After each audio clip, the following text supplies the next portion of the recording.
Metiendo las manos llenas de sabañones y mugre entre mondas de patata podridas y restos de marisco, doña Valeria lloraba lágrimas de sangre bajo la lluvia helada de Madrid. Ahí la tenían, escarbando como un animal en el contenedor de basura del callejón más oscuro del barrio de Salamanca, la misma mujer que hace apenas 10 años se paseaba por esas mismas calles luciendo abrigos de bisón y anillos de brillantes que costaban más que el piso de cualquier familia trabajadora. Daba verdadera lástima verla masticar con desesperación un mendrugo de pan duro, verde por el moho. Pero, madre del amor hermoso, ¿qué razón tienen los viejos cuando dicen que Dios castiga sin palo y sin piedra, y que el karma es un juez implacable que no acepta sobornos? Porque este no es el cuento de una pobre viejecita abandonada por la mala suerte, sino la cruda y aterradora realidad de un castigo divino ganado a pulso por culpa de la soberbia humana. Hace exactamente una década, en ese mismísimo callejón y frente a ese mismo cubo de basura de chapa verde, esta mujer de corazón negro y alma vacía cometió una atrocidad que clama directamente al cielo. Con la frialdad de un témpano de hielo, doña Valeria, que por aquel entonces era la todopoderosa dueña del restaurante más caro y elitista de toda la capital, ordenó a sus cocineros volcar una bandeja entera de asado recién hecho, humeante y delicioso, directamente a la inmundicia del contenedor.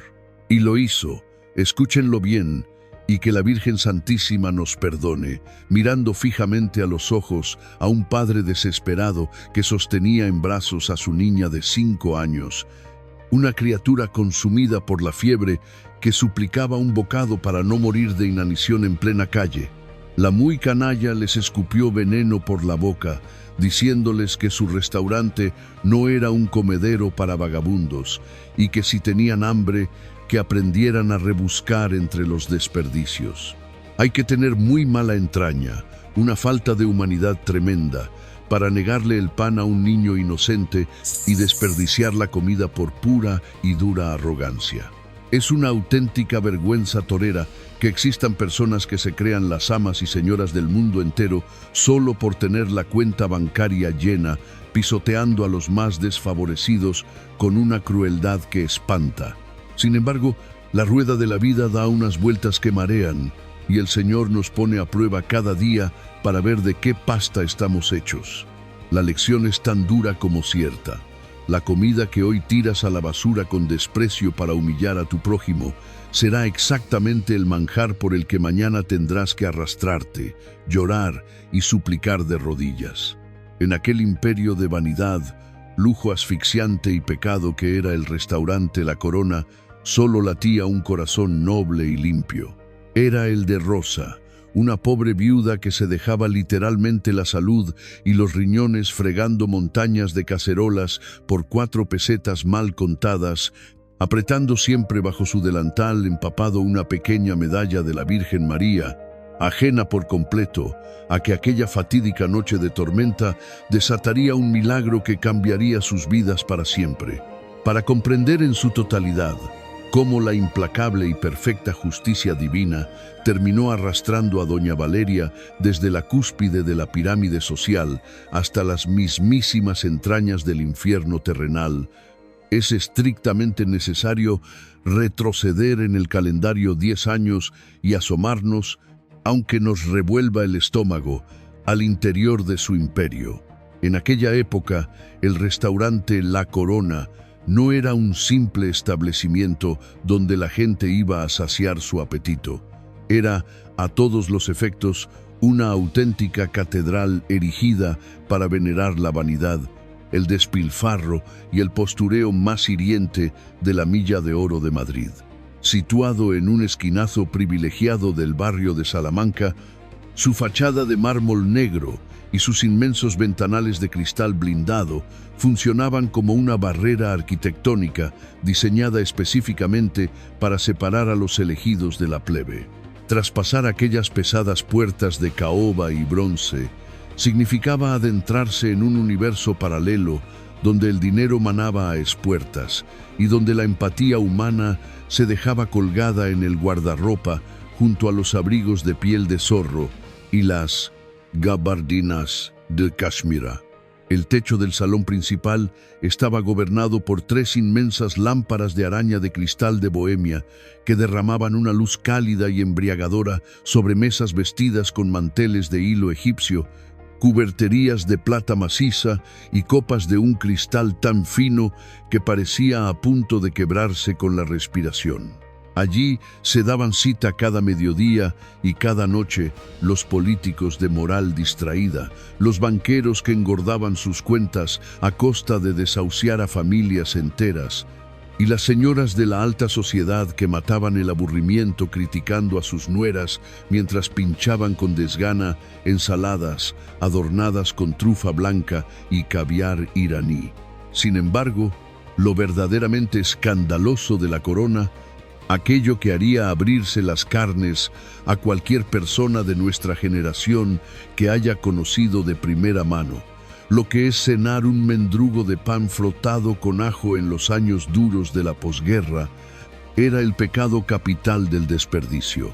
A doña Valeria no le temblaba el pulso al exigir a sus proveedores que le trajeran los productos más exclusivos del mercado internacional, pero tampoco sentía la más mínima punzada en su conciencia al ver cómo esa misma comida, bendecida por la tierra y el mar, terminaba pudriéndose en los contenedores. Para la clientela de aquel santuario de la soberbia, dejar la mitad del plato intacto era una demostración palpable de estatus, una forma retorcida de gritarle al mundo que a ellos les sobraba el dinero para pagar por una ración de angulas a precio de oro y dejarla enfriar mientras cerraban un trato inmobiliario. Cientos de kilos de solomillos de ternera, bandejas enteras de jamón de bellota intacto, pescados de lonja y guisos tradicionales, elaborados con un mimo exquisito, viajaban directamente desde las mesas hasta los cubos de basura industrial, sin que nadie en aquel lugar derramara una sola lágrima por el insulto que aquello suponía frente a los ojos de Dios. En el centro neurálgico de todo este despropósito moral se erguía la figura espigada, cortante y glacial de doña Valeria. Era una mujer que había cruzado la frontera de los 50 años, conservando una belleza afilada, esculpida a base de bisturí, cremas suizas de precios obscenos y una dieta estricta que le amargaba el carácter. Siempre enfundada en trajes de chaqueta de diseñadores italianos, con el cabello rubio perfectamente planchado y un perfume denso que asfixiaba a quien se cruzaba en su camino, Valeria se paseaba por el salón de su restaurante con la actitud altiva de una emperatriz romana inspeccionando a sus esclavos. Para ella, el mundo entero se dividía en 2 categorías innegociables: los que tenían el patrimonio suficiente para sentarse a sus mesas y los que solo servían para limpiar la suciedad que los primeros dejaban a su paso.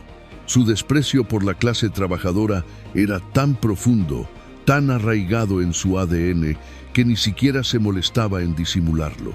Consideraba que la pobreza no era una desgracia del destino, ni el resultado de un sistema económico injusto, sino una enfermedad contagiosa provocada por la pereza y la falta de ambición. En su mente cuadriculada y desprovista de compasión, cualquiera que no tuviera un abultado saldo en la cuenta corriente era, sencillamente, un fracasado que no merecía ni el aire que respiraba. Pero donde la maldad de doña Valeria rozaba lo demoníaco era en su absoluto, visceral y burlón desprecio por todo lo sagrado. En un país como el nuestro, de profundas raíces católicas, donde el consuelo de la fe ha mantenido en pie a tantas familias destrozadas, ella se jactaba de su ateísmo con una insolencia que helaba la sangre. Cuando las campanas de la cercana iglesia de San Jerónimo repicaban llamando a la misa de 12, ella ordenaba a los camareros que subieran el volumen de la música ambiental para ahogar lo que ella llamaba el ruido de los mediocres. Para doña Valeria, el dinero era el único salvador, el único pasaporte hacia la felicidad y la única fuerza capaz de doblegar voluntades. Se reía a carcajadas de sus empleadas cuando las sorprendía persignándose antes de empezar el turno, llamándolas ignorantes y beatas de pueblo. A ver si esa virgen a la que tanto le rezáis os paga la factura de la luz este mes, solía escupirles con una sonrisa torcida, disfrutando del miedo y la humillación que sembraba a su paso. Creía, con la fe ciega de los necios, que su imperio de manteles blancos y copas de cristal era una fortaleza inexpugnable, ignorando por completo que las torres más altas y ostentosas son siempre las primeras en ser fulminadas cuando se desata la tormenta de la justicia divina. Para entender la dimensión real de la crueldad de esta mujer, había que cruzar la puerta de vaivén forrada de aluminio que separaba el glamuroso salón principal del verdadero cuarto de máquinas del restaurante, la cocina. El contraste era tan brutal que parecía un descenso físico y literal a los círculos del infierno de Dante. Mientras que en el comedor los clientes disfrutaban de una temperatura perfectamente climatizada a 21 grados y música clásica a bajo volumen, en la cocina el aire era una masa espesa, irrespirable, cargada de vapor hirviente, olores mezclados de grasa y especias, y un ruido atronador de sartenes chocando contra los fogones de acero inoxidable. Allí abajo, ocultos a la vista de los señoritingos, trabajaba un ejército de hombres y mujeres doblando el lomo 14 horas diarias para sostener la ilusión de perfección que Valeria vendía tan cara. Y en el rincón más oscuro, húmedo y sofocante de aquella caverna culinaria, en la zona conocida como el office o el cuarto de lavado, se encontraba la antítesis viva y respirante de doña Valeria. Allí, rodeada de columnas tambaleantes de platos sucios incrustados de salsa, bandejas de horno ennegrecidas por la grasa y vasos manchados de carmín, trabajaba Rosa. Rosa era una de esas heroínas invisibles, silenciosas y anónimas que sostienen este país sobre sus espaldas rotas. A sus 50 años, aparentaba fácilmente más de 65. La vida no le había regalado absolutamente nada, salvo la gracia de un corazón puro que se negaba a corromperse. Era viuda desde hacía más de una década. Su marido, un humilde albañil, se había dejado la vida al caer de un andamio sin medidas de seguridad, dejándola sola con un niño pequeño al que sacar adelante, y una pensión de viudedad tan ridícula que daba ganas de echarse a llorar. Para Rosa, cada día era una batalla campal contra la miseria. Su cuerpo era un mapa físico del sufrimiento y la explotación laboral. Tenía las piernas surcadas por unas varices gruesas y dolorosas que latían como cuerdas tensas bajo las medias de compresión baratas. Su espalda estaba encorvada por el vicio de pasar horas inclinada sobre la profunda pila de acero, y sus manos, Dios mío, sus manos partían el alma. Estaban enrojecidas, agrietadas hasta sangrar, con las yemas de los dedos arrugadas permanentemente por la exposición continua al agua a 80 grados y la piel abrasada por el uso de lejía industrial y desengrasantes químicos abrasivos que la empresa se negaba a proporcionarle con guantes de la talla adecuada. Sin embargo, a pesar de la brutalidad de su entorno, a pesar de los gritos histéricos del jefe de cocina y de las miradas de asco que Valeria le dirigía cuando bajaba a inspeccionar, Rosa poseía una dignidad que ninguna cantidad de dinero en el mundo podría comprar jamás. Bajo el cuello gastado de su uniforme de algodón blanco, invariablemente manchado de salpicaduras de agua sucia, descansaba su mayor y único tesoro: una pequeña y modestísima cruz de plata oscurecida, un regalo de primera comunión que llevaba pegado a la piel como un escudo protector. Mientras sus manos artríticas frotaban con el estropajo de aluminio las sartenes hasta dejarlas relucientes, sus labios, finos y resecos, se movían en un susurro incesante, casi imperceptible. Rosa no maldecía su suerte. No envidiaba las joyas de la dueña, ni deseaba el mal a los clientes que dejaban la comida a medias. Rosa, con una fe que movía montañas en su interior, rezaba el Padre Nuestro. Agradecía al cielo con una sinceridad que sobrecoge el simple hecho de tener aquel trabajo extenuante y mal pagado, porque esos billetes arrugados que le entregaban a final de mes eran la única garantía de que su hijo Miguelito, un muchacho estudioso y bueno que soñaba con ser arquitecto para construirle una casa a su madre, pudiera cenar caliente y comprar los libros del instituto. Su amor de madre y su temor de Dios eran el combustible inagotable que le permitía mantenerse en pie cuando cualquier otro ser humano habría caído rendido ante el agotamiento físico y mental. La tensión entre estos dos polos opuestos de la condición humana, entre la soberbia más ruin y la humildad más sagrada, era una bomba de relojería que estaba destinada a estallar, y los cimientos de esa explosión se forjaron a través de las pequeñas maldades cotidianas que Valeria imponía en su feudo. Había una regla no escrita en la corona, una directriz cruel, sádica e imperdonable impuesta directamente por la dueña que demostraba la negrura absoluta de su alma. Estaba terminantemente prohibido, bajo amenaza de despido fulminante y sin indemnización, que el personal de la cocina, los friegaplatos o los camareros se llevaran a sus casas un solo gramo de la comida que sobraba al final de la jornada. Valeria prefería ver toneladas de alimento en perfecto estado arrojadas a las fauces de los camiones de basura del ayuntamiento antes que permitir que una empleada como Rosa se llevara un Tupperware con un trozo de pescado asado para su hijo. Su argumento, pronunciado a menudo a voz en grito en medio de la cocina para que todos lo escucharan, era que si alimentaba a su plantilla con sobras de millonarios, se volverían unos holgazanes, perderían el hambre de trabajar y empezarían a robar ingredientes frescos de las cámaras frigoríficas. Una tarde de finales de noviembre, apenas unos días antes de la fatídica noche de tormenta que cambiaría el curso de sus vidas para siempre, se produjo un incidente que dibujó a la perfección la psicopatía de la dueña y la silenciosa resistencia de la fregona. Un cliente extranjero, uno de esos nuevos ricos sin paladar, había devuelto a la cocina una bandeja entera que contenía un solomillo de ternera de buey de Kobe, una pieza de carne que costaba más que el alquiler mensual de la humilde vivienda de Rosa. El cliente alegaba que la carne estaba 1 milímetro más hecha de lo que él había exigido.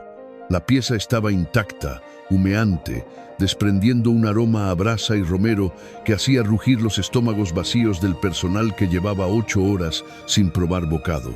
El jefe de cocina, un hombre duro pero con un mínimo de decencia, colocó la bandeja en el mostrador del fregadero, guiñándole un ojo a Rosa en un gesto silencioso para que la envolviera rápidamente en papel de aluminio y la escondiera en su taquilla antes de tirarla. Era un regalo caído del cielo para la cena de su muchacho.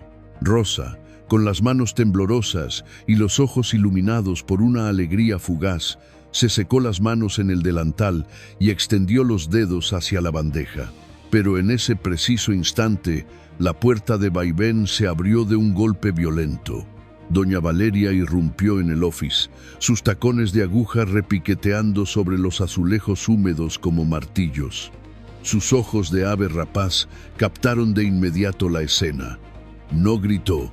A veces, el silencio de los tiranos es mucho más aterrador que sus alaridos.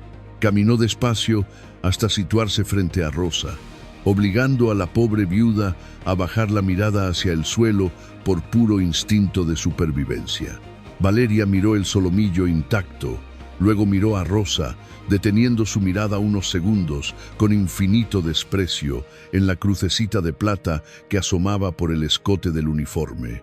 Con una parsimonia estudiada, Valeria alargó su brazo, agarró una botella de lejía industrial que descansaba en la estantería de los productos de limpieza, la destapó y volcó medio litro del líquido tóxico y corrosivo directamente sobre aquella carne exquisita.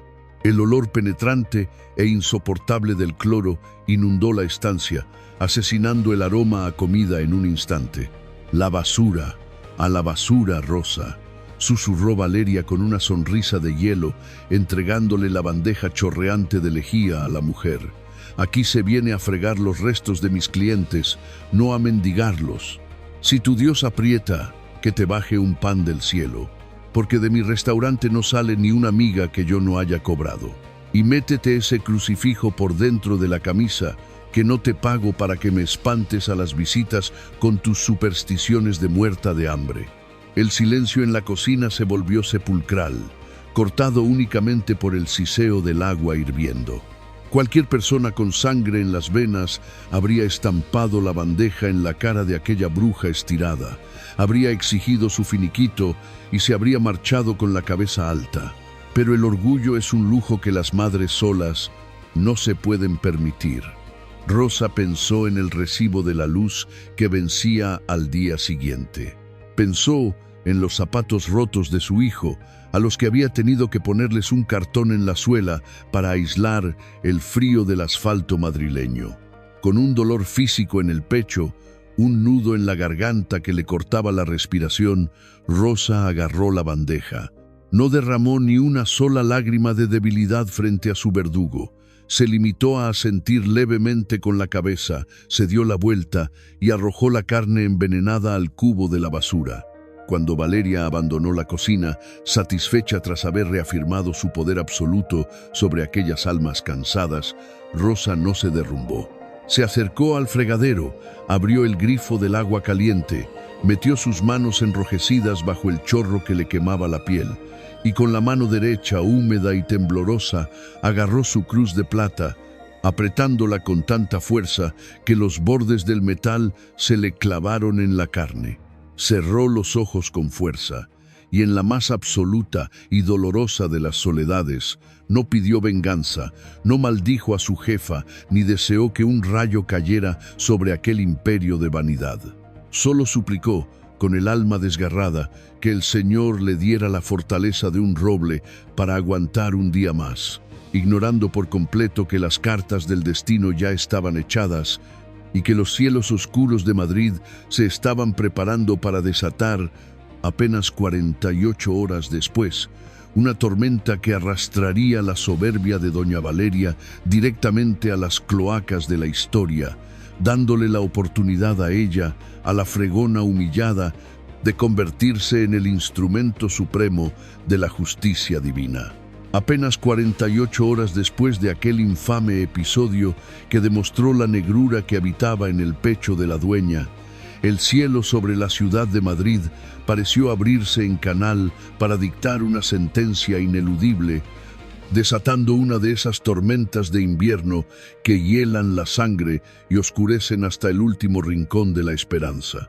Era una noche de perros, un temporal de agua helada y viento racheado que barría las calles dejando el asfalto desierto, empujando a cualquier persona con un mínimo de sentido común a refugiarse al calor del brasero en sus hogares. Sin embargo, en el interior del restaurante La Corona, la inclemencia del tiempo no era más que una anécdota sin importancia, una excusa perfecta para que la alta sociedad madrileña luciera sus abrigos de pieles exóticas al cruzar el umbral y se dejara mimar por la calefacción central a temperatura primaveral. En el comedor principal, ajenos por completo al sufrimiento que aguardaba a escasos metros de sus mesas de caoba, los comensales adinerados brindaban con copas de champán francés, celebrando sus fortunas mientras devoraban raciones escandalosamente caras de marisco fresco y asados de una ternura exquisita. El contraste entre aquel paraíso artificial, construido sobre los cimientos de la avaricia, y la realidad descarnada que se vivía en la calle trasera del callejón de servicio, era un insulto directo a la piedad y un escupitajo a los valores más sagrados de nuestra fe cristiana.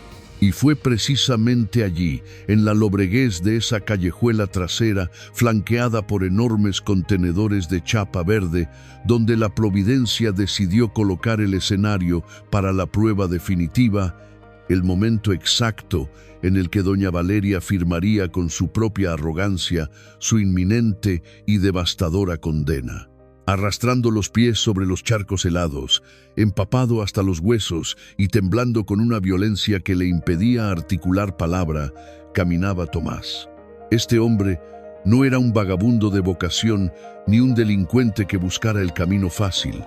Era un padre de familia, un obrero honrado y trabajador de la construcción que, como tantos miles de españoles en aquellos años de crueldad económica, había perdido su empleo, sus ahorros y finalmente el humilde techo que cobijaba a su familia.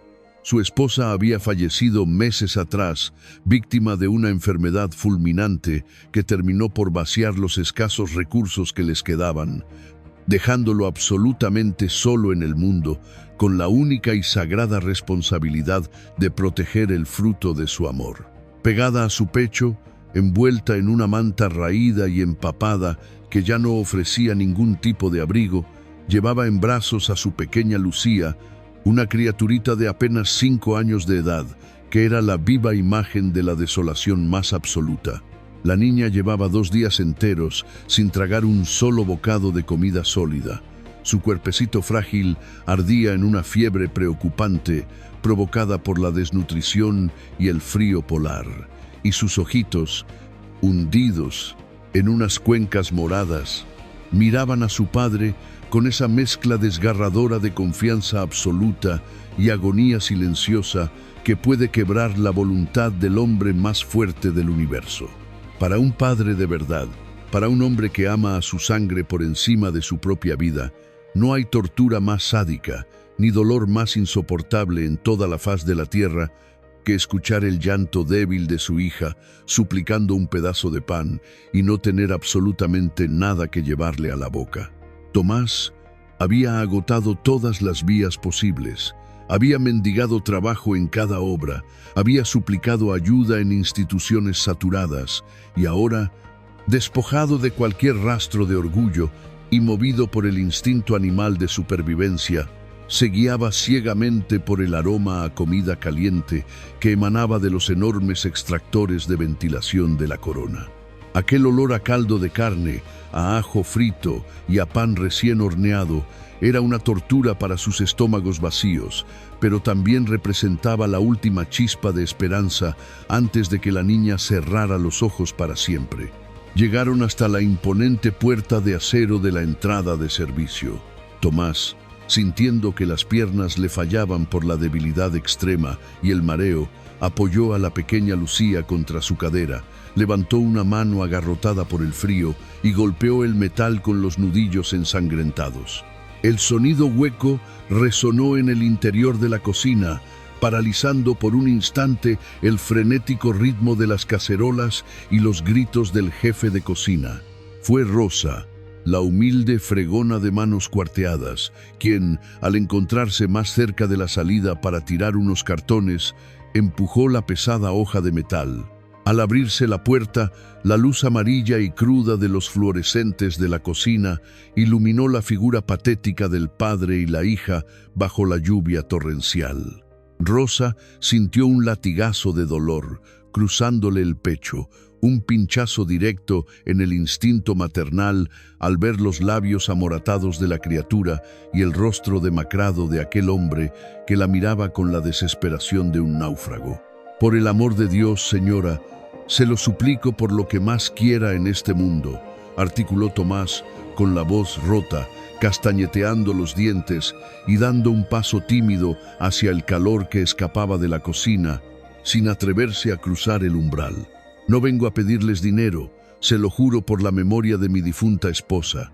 Llevamos 2 días en la calle bajo este aguacero y mi niña se me está muriendo de hambre y de frío en los brazos. Solo les pido, por la piedad de la Virgen, si tienen algún mendrugo de pan duro, un poco de caldo sobrante, cualquier cosa que vayan a tirar a la basura al terminar la noche, dénmelo para ella. Yo puedo aguantar el hambre, pero ella no. Ella no tiene la culpa de mi ruina. Rosa, con los ojos anegados en lágrimas, al reconocer en aquella súplica el mismo terror que ella sentía cada noche al pensar en el futuro de su propio hijo, se giró instintivamente hacia las bandejas de comida intacta que acababan de regresar del comedor principal tras la cancelación apresurada de una mesa de 12 comensales. Había fuentes rebosantes de filetes empanados, patatas asadas y guarniciones que iban a ser desechadas irremediablemente en cuestión de minutos por orden estricta de la dirección.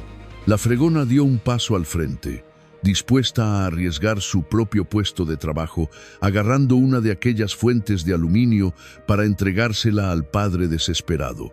Pero una presencia gélida, amenazante y cargada de veneno paralizó el aire de la estancia. Doña Valeria, alertada por la corriente de aire polar que había penetrado hasta el mismísimo pasillo del comedor, descendió las escaleras hacia la cocina envuelta en su inmaculado traje de chaqueta, con el rostro contraído por la furia. Sus tacones resonaron como disparos hasta plantarse justo en el marco de la puerta abierta, interponiéndose entre la salvación y los condenados. Miró a Tomás y a la pequeña Lucía de arriba abajo, arrugando la nariz con un gesto de repugnancia absoluta, como si estuviera contemplando a dos alimañas portadoras de la peste negra, en lugar de a dos seres humanos creados a imagen y semejanza del Señor. No sintió la más mínima punzada de compasión al ver a la niña tiritando de fiebre. Al contrario, la visión de la pobreza ajena frente a su templo de la opulencia le pareció una ofensa personal, una mancha intolerable en el expediente de perfección que tanto se afanaba en proyectar. Tomás, creyendo en su infinita inocencia, que la dueña del local tendría la autoridad y el corazón para concederle la gracia, volvió a repetir su ruego, esta vez cayendo pesadamente de rodillas sobre los charcos del callejón, sin soltar a su hija. Señora, por caridad cristiana, mueva su corazón, solo un poco de las obras que ya no necesiten. Se lo pagaré con mi trabajo. Vendré a limpiarles las aceras todos los días del año si es preciso, pero por favor, no deje que mi hija se apague esta noche. Fue en ese preciso instante, bajo la mirada atónita y aterrorizada de todos los cocineros, camareros y de la propia Rosa, cuando doña Valeria cometió el sacrilegio definitivo, el acto de maldad pura que sellaría su destino de forma irrevocable en el gran libro del juicio final.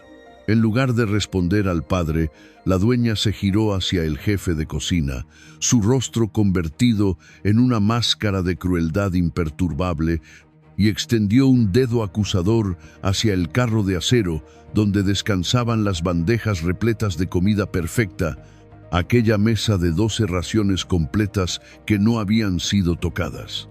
«Tú», ordenó con voz tajante, afilada como un bisturí, señalando al jefe de cocina. «Coge ahora mismo todo ese asado, todas esas bandejas de comida que acaban de volver del salón y vacíalas en el contenedor verde de ahí fuera. Inmediatamente». El cocinero, un hombre rudo acostumbrado a la presión, palideció y dudó por un segundo, mirando alternativamente la comida exquisita y al padre arrodillado. «Pero doña Valeria, es comida limpia. Está sin tocar, y estos infelices», intentó balbucear. «He dicho que a la basura, maldita sea», rugió Valeria, perdiendo por completo los estribos, demostrando que su supuesta elegancia era solo una cáscara vacía. Ante el temor a perder su sustento en plena crisis económica, el cocinero agachó la cabeza, tragándose su propia decencia, empujó el carro hasta la puerta y bajo la lluvia torrencial, delante de los ojos desorbitados de Tomás, comenzó a volcar el contenido de las bandejas. El sonido de la carne tierna, de las patatas doradas y de los jugos espesos cayendo con un golpe sordo y humillante directamente en el fondo mugriento del contenedor de basura, mezclándose instantáneamente con restos de pescado podrido y lejía, fue un golpe más doloroso para Tomás que si le hubieran atravesado el pecho con una bayoneta oxidada. Sintió cómo Su dignidad de hombre, de padre y de ser humano era triturada y pisoteada por los tacones de aquella mujer implacable. La pequeña Lucía, que apenas tenía fuerzas para abrir los ojos, extendió una manita débil y temblorosa hacia el cubo de la basura, sin entender por qué aquella señora perfumada prefería alimentar a las ratas del callejón antes que calmar el dolor punzante que le taladraba la barriga. Valeria, disfrutando visiblemente de su exhibición de poder dictatorial, se cruzó de brazos, alzó la barbilla y clavó sus ojos gélidos en el rostro destrozado de Tomás, pronunciando una frase que quedaría grabada a fuego en las paredes del callejón y en los tribunales del mismísimo cielo. Mi restaurante, por si tu falta de luces no te permite verlo, es un negocio exclusivo para gente de bien, no un campamento de beneficencia ni un refugio para fracasados, escupió Valeria, escudándose tras el marco de la puerta para que no le salpicara la lluvia. Si te has arruinado, ese es tu problema y el de tu dejadez. Yo no he trabajado toda mi vida para mantener a parásitos que utilizan a sus hijos para dar lástima. Si de verdad tienes tanta hambre y te consideras un animal sin dignidad, ahí tienes el contenedor. Ruca en la basura como los perros callejeros, a ver si así aprendes a ser un hombre de provecho y a ganarte el pan en lugar de mendigarlo por las puertas traseras. Y ahora, lárgate de mi propiedad antes de que llame a la policía y te quite la custodia de esa criatura por vagancia. Dicho esto, con una frialdad espantosa que hiela el alma solo de recordarlo, Valeria agarró el inmenso tirador de la pesada puerta de acero y la cerró de un portazo brutal, dejando a Tomás y a su niña hundidos en la oscuridad, en el frío y en la más profunda e inhumana de las desolaciones. El ruido metálico de los pesados cerrojos al echarse por dentro sonó como una auténtica sentencia de muerte en el corazón del padre.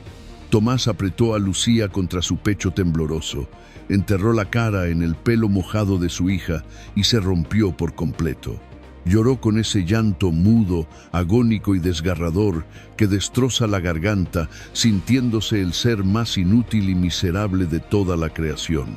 Se acercó lentamente al contenedor verde, cegado por las lágrimas de impotencia y la lluvia, mirando la comida recién tirada, mancillada por la inmundicia, debatiéndose internamente entre el instinto de robar un trozo sucio de carne para su niña o preservar el último gramo de dignidad que le quedaba en su espíritu destrozado.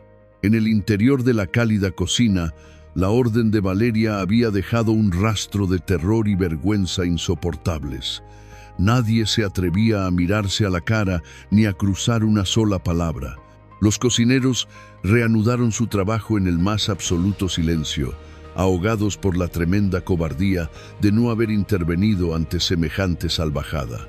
Pero en el rincón más oscuro y húmedo del cuarto de lavado, Rosa, temblando de una indignación que le quemaba las venas, se quitó lentamente el delantal mojado. La imagen imborrable de aquella niña febril tendiendo la manita hacia la basura había activado en ella un resorte verdaderamente divino, una valentía maternal que ni todas las amenazas de despido del mundo entero podrían llegar a detener. Rosa sabía a la perfección que aquella mujer rica había firmado un pacto inquebrantable con la maldad, pero ella, una simple fregona viuda e ignorada por la sociedad, estaba a punto de demostrar que el amor incondicional y la misericordia de los pobres son las únicas fuerzas capaces de conjurar auténticos milagros en las noches más oscuras y desamparadas del alma. El eco metálico y ensordecedor del portazo provocado por doña Valeria todavía vibraba con violencia en los inmaculados azulejos blancos de la cocina, dejando tras de sí una atmósfera tan pesada que resultaba casi imposible respirar. En el interior de aquel averno de fogones industriales y marmitas humeantes se hizo un silencio absoluto, un mutismo cobarde y cómplice que define a la perfección la miseria del ser humano cuando el miedo a perder el sustento paraliza la decencia. Los cocineros, hombres hechos y derechos que apenas un minuto antes bromeaban a gritos, agacharon la cabeza con la mirada clavada en sus tablas de cortar, fingiendo una concentración repentina para no tener que enfrentarse al peso insoportable de sus propias conciencias. Nadie movió un solo músculo, nadie alzó la voz para reprochar la atrocidad que acababa de presenciar. La tiranía de la dueña del restaurante había triunfado una vez más, imponiendo su ley de hielo sobre la caridad cristiana. Sin embargo, en la penumbra asfixiante de la zona de lavado, rodeada de montañas de vajilla sucia y con las manos sumergidas en agua espumosa, el corazón de Rosa latía a un ritmo desbocado, golpeando contra su pecho con la fuerza de un tambor de guerra. A diferencia de los demás, Rosa no podía simplemente desconectar su alma y seguir fregando platos como si al otro lado de aquella puerta de acero no hubiera una niña inocente agonizando de hambre bajo el temporal. El instinto maternal, esa fuerza primigenia, salvaje y sagrada que Dios ha depositado en las entrañas de toda mujer, se reveló en su interior con una furia incontenible. Al cerrar los ojos por un instante para intentar contener las lágrimas de impotencia, no vio el rostro de un mendigo anónimo, vio la cara de su propio hijo, Miguelito.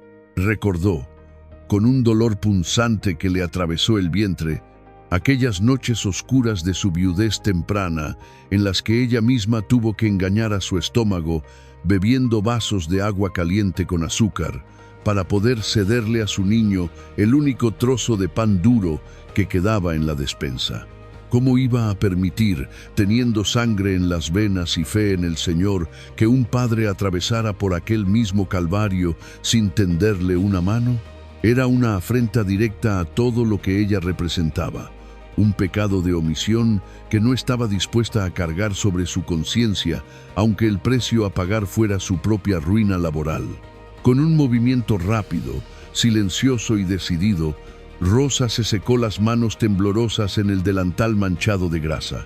Esquivando las miradas huidizas de sus compañeros, se escurrió por el pasillo estrecho que conducía al minúsculo y lúgubre vestuario del personal de servicio. Allí, en el interior de una taquilla de chapa oxidada y abollada que no tenía ni candado, guardaba su único tesoro, su propio seguro de vida para soportar las 14 horas de trabajo físico a destajo que le exigía su contrato basura. No era un manjar de reyes ni una de las bandejas de asado que Valeria acababa de arrojar a las ratas. Era, simple y llanamente, su propia ración de supervivencia, un pequeño recipiente de plástico desgastado que contenía un caldo espeso de pollo y fideos que ella misma había hervido la noche anterior con los huesos más baratos del mercado y un humilde bocadillo de tortilla francesa de 2 huevos, envuelto primorosamente en una servilleta de tela de cuadros para conservar un mínimo de calor. Para Rosa, entregar aquella comida significaba enfrentarse a mareos, a calambres de estómago y a una debilidad atroz durante el resto de su agotador turno nocturno, pero no dudó ni una milésima de segundo.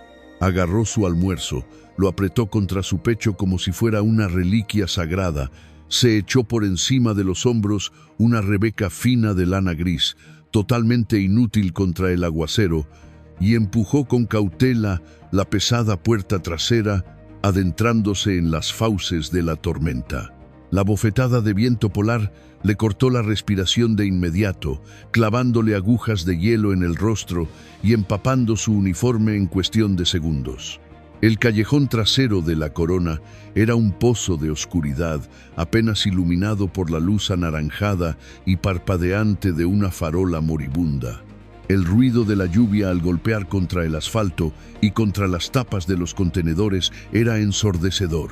Y allí, en medio de aquel escenario dantesco, Rosa fue testigo de la imagen más desgarradora que sus ojos habían presenciado jamás. Tomás, empapado hasta los tuétanos, se encontraba arrodillado frente al enorme contenedor verde de basura industrial. La desesperación, Ese monstruo invisible que devora la cordura de los hombres honrados le estaba ganando la batalla al decoro. Con una mano sostenía el cuerpecito inerte de la pequeña Lucía contra su pecho y con la otra, cubierta de barro y tiritando de frío, dudaba miserablemente sobre los restos del asado esparcidos entre la inmundicia, el cartón mojado y la lejía. Estaba a punto de cometer el acto de humillación suprema, dispuesto a envenenar a su propia hija con los desperdicios mancillados por doña Valeria antes que verla morir de inanición en sus brazos. «No lo haga, por la Virgen Santa, no le dé esa inmundicia a la criatura», exclamó Rosa con un susurro ronco, ahogado por el ruido del temporal pero cargado de una urgencia vital. Corrió hacia él, pisando los charcos profundos que le empaparon los zapatos al instante, y le agarró firmemente del brazo, deteniendo su mano milímetros antes de que tocara la carne arrojada a la basura. Tomás levantó la cabeza.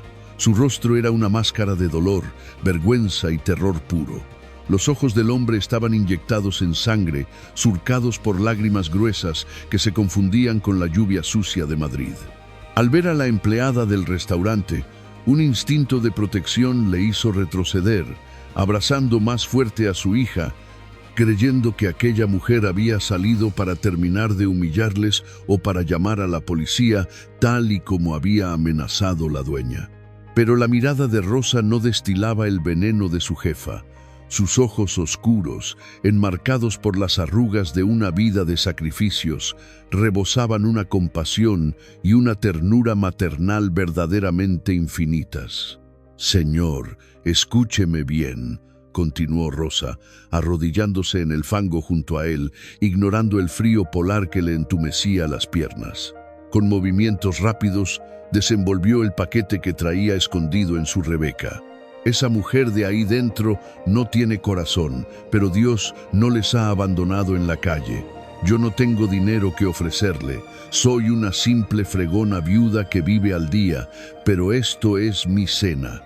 Es un caldo de pollo casero, está caliente y le hará bien a la niña. Y aquí tiene un bocadillo de tortilla. Tómenlo, por favor. Cómanlo ahora mismo, antes de que el frío se lo lleve todo. Tomás miró el pequeño envase de plástico del que escapaba un finísimo hilo de vapor y luego miró el rostro empapado de la mujer que se lo estaba ofreciendo. No podía creer lo que estaba ocurriendo. Mientras la millonaria cubierta de joyas les había arrojado a las cloacas, aquella trabajadora andrajosa que evidentemente necesitaba esa comida tanto como él, se estaba quitando literalmente el pan de la boca para salvar a una desconocida. Con las manos temblando de forma espasmódica, Tomás tomó el recipiente de caldo. Despacio, con una delicadeza infinita, apartó el cabello mojado del rostro pálido de su hija y acercó el borde de plástico a los labios amoratados de la criatura. «Traga, mi vida, traga un poquito por tu papá», le rogó el hombre con la voz quebrada. El calor del caldo, espeso y nutritivo, descendiendo por la garganta de la pequeña Lucía, operó un milagro instantáneo ante los ojos llorosos de Rosa. La niña, instintivamente, abrió la boca buscando más alimento. Dio un sorbo largo, luego otro. A medida que el calor se expandía por su pequeño y castigado estómago, los temblores violentos que sacudían su cuerpecito comenzaron a remitir levemente, y un ligerísimo, casi imperceptible tono rosado asomó a sus mejillas cadavéricas. Había vuelto a la vida. Se había aferrado a este mundo gracias a la caridad anónima de una trabajadora explotada. Al ver que su hija respiraba con mayor tranquilidad y cerraba los ojitos ya no por la agonía, sino por el consuelo del calor, las defensas de Tomás se derrumbaron por completo. El hombre duro, el obrero de manos callosas que había levantado muros de ladrillo, se rompió en pedazos allí mismo, en medio del callejón. Soltó el recipiente vacío en el suelo, se arrastró de rodillas sobre el asfalto encharcado y sin previo aviso se abrazó a las piernas de Rosa. Lloraba con unos sollozos tan profundos y animales que parecían arrancarle el alma del cuerpo. Rosa, conmovida hasta lo más profundo de su ser, Dejó caer su mano áspera sobre la cabeza empapada del hombre, acariciándole el pelo con la misma devoción con la que una madre consuela a un niño herido. «No llore, hombre de Dios, no llore, que la niña se asusta», le murmuraba ella, tratando de levantarle del suelo. «Váyase de aquí ahora mismo. Busque los soportales de la Plaza Mayor, resguárdense del agua, y mañana será otro día. El Señor aprieta pero no ahoga». Tomás levantó el rostro manchado de lágrimas y fango. Sus ojos se encontraron con los de Rosa, y en ese cruce de miradas bajo la lluvia se forjó un pacto espiritual, inquebrantable y eterno. Con la voz ronca, rota por el sufrimiento, pero cargada de una determinación sobrehumana, el hombre alzó la mirada hacia el cielo negro de Madrid, cortado por los relámpagos de la tormenta, y pronunció un juramento que resonaría en la eternidad. «Juro por el Dios Todopoderoso que está en los cielos, y juro por la memoria sagrada de mi difunta esposa que me está viendo desde arriba, que jamás, mientras me quede un solo aliento de vida en el pecho, olvidaré el rostro del ángel que ha bajado esta noche a salvar la vida de mi hija», sentenció Tomás, y cada una de sus palabras llevaba el peso de una profecía. «Usted se ha quitado su propia vida para dárnosla a nosotros. Le juro por lo más sagrado que sobreviviré a esta miseria. Levantaré cabeza, trabajaré hasta que las manos me sangren de nuevo, y viviré el resto de mis días única y exclusivamente para pagar esta deuda, para devolverle a este mundo despiadado la inmensa bondad que usted me ha entregado hoy.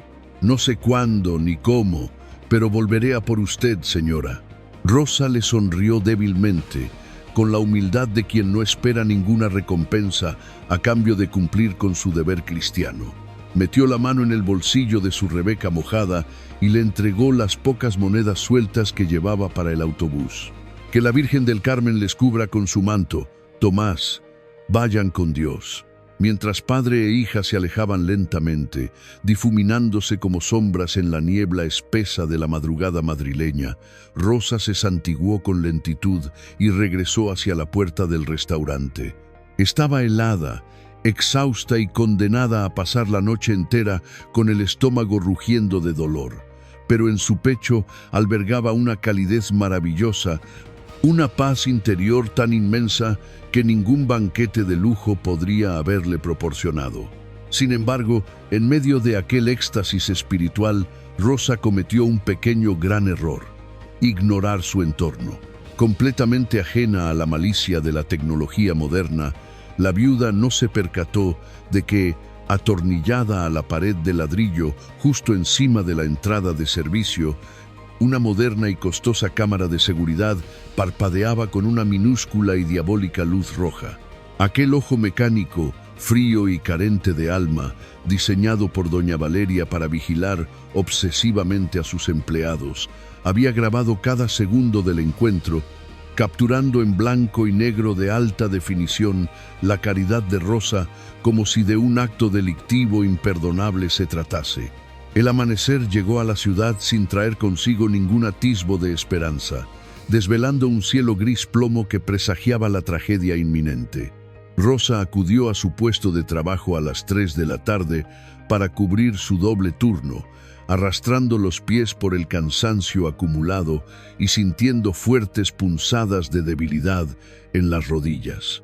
Apenas había dormido un par de horas, preocupada por su hijo y por el destino de aquel pobre hombre en la calle.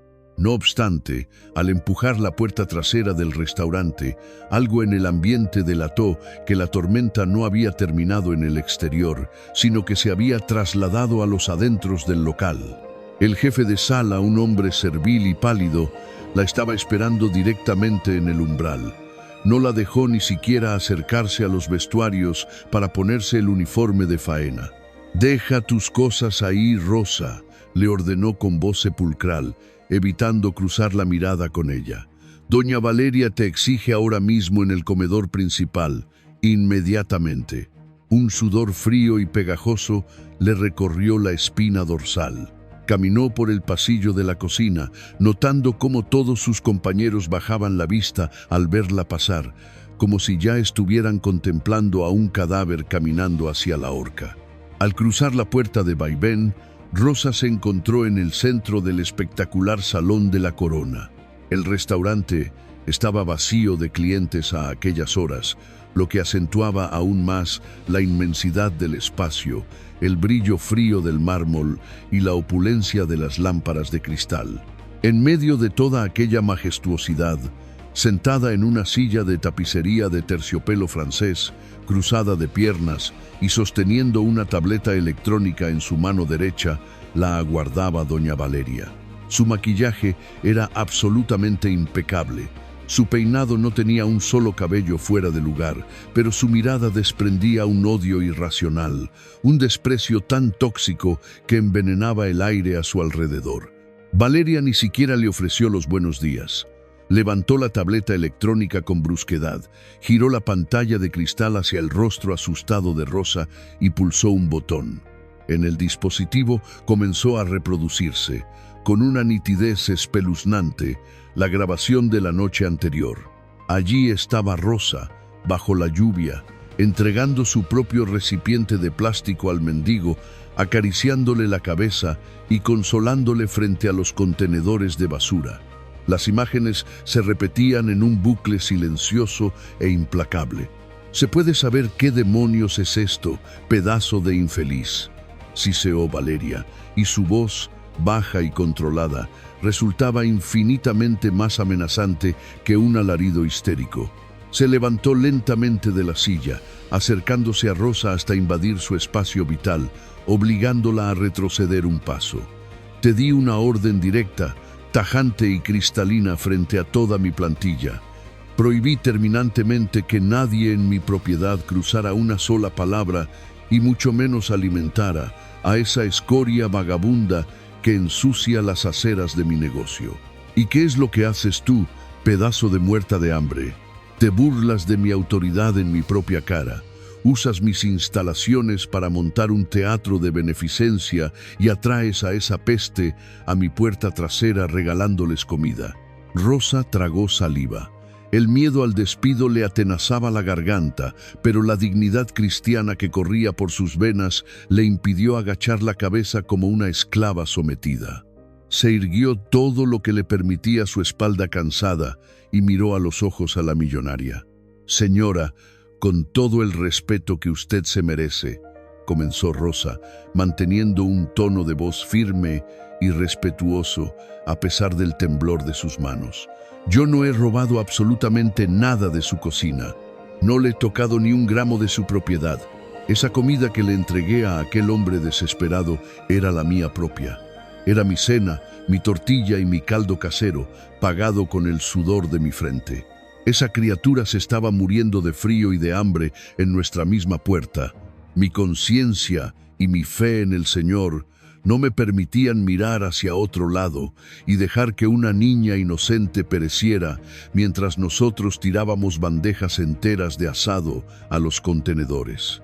La respuesta, cargada de una sensatez y una moral aplastantes, no hizo sino encender aún más la locura de la dueña. Que una simple fregona analfabeta se atreviera a darle lecciones de moralidad y de cristianismo en el centro de su propio imperio era una ofensa que el enorme ego de Valeria no estaba dispuesto a tolerar. La mujer rica estalló en una carcajada seca, amarga y carente de toda alegría. «Tu conciencia, tu fe en el Señor», gritó Valeria, perdiendo los papeles, arrojando la tableta electrónica sobre la mesa más cercana con un golpe seco. «¿Tú te crees que tu ridícula caridad de pobretona te exime de cumplir mis reglas? Escúchame bien, basura desagradecida. Al confraternizar con esa gentuza en la puerta de mi establecimiento, estás dañando la imagen exclusiva de la corona. Estás invitando a que mañana vengan 50 parásitos más a mendigar al mismo lugar, espantando a la clientela de élite que me paga facturas de 4 cifras. Y eso, en mi mundo, es un acto de sabotaje intolerable. Estás despedida, fulminantemente despedida. En este mismo segundo, el corazón de Rosa dio un vuelco brutal. El mundo se le vino encima, el pago de la luz, el alquiler de su mísero piso, los libros del Instituto de Miguelito. Todo se desmoronaba ante sus ojos en una fracción de segundo por haber sido piadosa. El pánico se apoderó de ella, pero se obligó a mantenerse entera. Está bien, doña Valeria. Si esa es su decisión, me marcho ahora mismo y no volveré a pisar su local, respondió Rosa, con los ojos empañados pero la cabeza alta. Pero estamos a día 30. Ruego que me entregue mi salario de este mes. He trabajado mis 14 horas diarias sin faltar ni un solo día, fregando su suciedad hasta sangrar.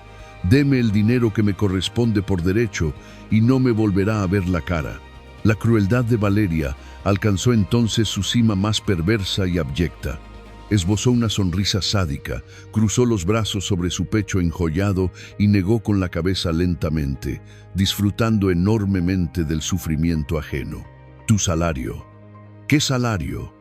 Se burló la millonaria, mirándola con un desprecio que quemaba. Tú has incumplido gravemente la normativa interna de esta empresa, causando un perjuicio de imagen incalculable a mi marca. Has usado mis instalaciones para fines no autorizados, fraternizando con indigentes. Considera ese dinero embargado como compensación por los daños causados a la reputación de mi restaurante. Llevas trabajando meses en negro, sin contrato, porque me pediste el favor para no perder tu miserable ayuda de viudedad.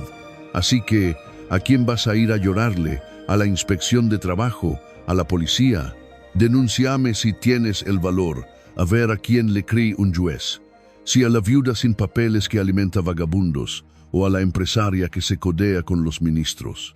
Lárgate de mi vista ahora mismo y da las gracias de que no llame a seguridad para que te saquen a rastras. Era el golpe de gracia definitivo, el robo más vil y descarado, orquestado desde la más absoluta impunidad del poder. Le acababan de robar el pan de todo un mes de esfuerzo inhumano, dejándola literalmente en la calle, con las manos vacías y un hijo al que alimentar. Rosa sintió que se ahogaba, que la injusticia del mundo era un fardo demasiado pesado para sus hombros desgastados.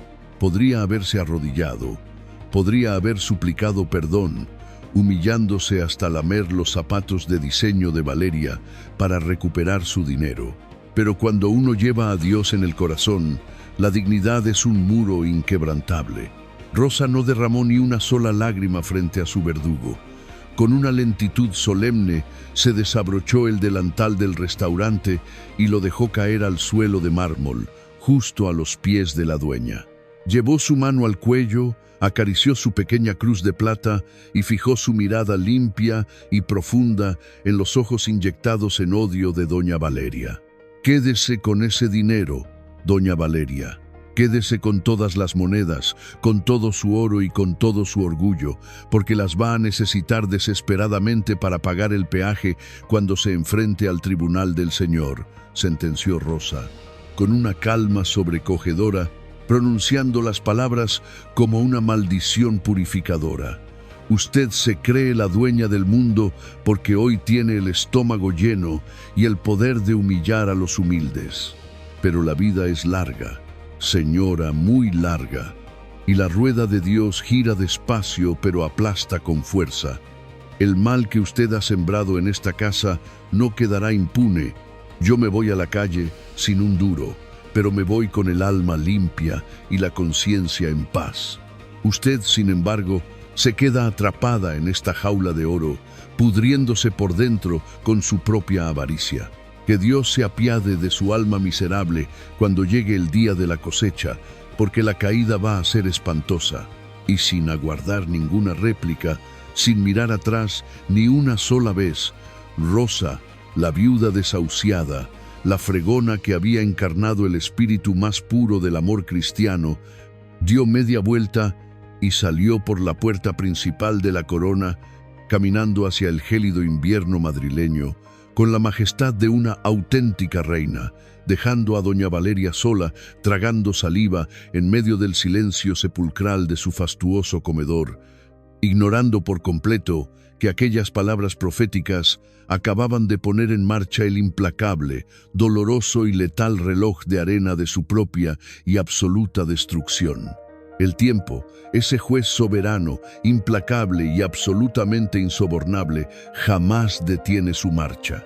10 años pueden parecer un suspiro en la inmensidad del universo, pero en la vida de un ser humano, una década es un margen más que suficiente para que la semilla de la soberbia germine, eche unas raíces venenosas y termine estrangulando, lenta pero inexorablemente, a quien tuvo la osadía de plantarla. El eco de los pasos de Rosa, abandonando la corona, no fue simplemente el sonido de una empleada marchándose por la puerta de atrás. Fue, sin que nadie en aquel salón de los espejos pudiera sospecharlo, el primer redoble de campanas anunciando el funeral en vida de doña Valeria. La maldición purificadora que la humilde viuda había pronunciado con la cabeza alta comenzó a tejer su ineludible tela de araña, demostrando a la alta sociedad madrileña que los castillos cimentados sobre la humillación ajena y el desprecio a los pobres tienen los cimientos de barro y están condenados al colapso más estrepitoso. El declive del todopoderoso imperio gastronómico no ocurrió de la noche a la mañana, sino que fue una agonía prolongada, un desmoronamiento milimétrico que comenzó desde las mismas entrañas del negocio. Valeria, cegada por una prepotencia enfermiza y convencida de que su apellido era un talismán contra el fracaso, endureció aún más su tiranía tras el despido de la fregona. Su trato despótico, sus gritos histéricos y las jornadas maratonianas sin remuneración extra acabaron por quebrar la paciencia de su personal más valioso. El primer golpe de gracia lo asestó su chef principal, el único hombre capaz de justificar los precios astronómicos de la carta, quien, hastiado de los insultos diarios y las faltas de respeto, presentó su dimisión irrevocable, llevándose consigo a sus 2 mejores ayudantes. Lejos de hacer un ejercicio de autocrítica o de ofrecer disculpas para retener el talento que sostenía su prestigio, la dueña montó en cólera. En un alarde de tacañería suprema, decidió sustituir a aquellos profesionales de élite por cocineros sin apenas experiencia, a los que pagaba sueldos de miseria, exigiéndoles que mantuvieran el mismo nivel de excelencia culinaria. Como era de esperar, la calidad de los platos se desplomó cayendo en picado. Aquellos clientes de paladar exquisito, los mismos aristócratas y empresarios que antes reservaban mesa con meses de antelación, comenzaron a notar que el marisco ya no tenía el mismo sabor a océano fresco, que las salsas carecían de alma y que los asados llegaban a la mesa resecos y carentes de su antigua majestuosidad. En el exclusivo mundo de la burguesía, donde las lealtades son tan frágiles como el cristal y el prestigio lo es absolutamente todo, la caída en desgracia es un espectáculo que se comenta en voz baja, pero con una rapidez letal. El boca a boca, antes su mejor aliado, se convirtió en su peor verdugo. Las mesas del fastuoso comedor de la corona, antaño abarrotadas de ministros y celebridades, empezaron a mostrar unos huecos desoladores. La recaudación diaria bajó drásticamente, pero doña Valeria se negaba en rotundo a rebajar su tren de vida, manteniendo sus viajes de lujo a la Costa Azul y sus compras compulsivas en las joyerías de la calle Serrano, financiando sus caprichos con el dinero de la caja, desangrando su propia empresa. El detonante definitivo de la tragedia, el cataclismo que borraría del mapa el nombre de su restaurante para siempre, ocurrió durante una calurosa noche de julio. En un intento desesperado por cuadrar las cuentas y mantener su margen de beneficios intacto, Valeria había ordenado a sus nuevos y temerosos cocineros que aprovecharan una partida de pescado que había roto la cadena de frío, ignorando las advertencias más básicas de salubridad. La avaricia le nubló el escaso sentido común que le quedaba. Esa misma madrugada, 15 de sus clientes más acaudalados terminaron ingresados de urgencia en distintos hospitales privados de la capital, víctimas de una intoxicación alimentaria brutal. El escándalo fue mayúsculo. La noticia corrió como la pólvora, abriendo las portadas de los periódicos locales y protagonizando los informativos de televisión.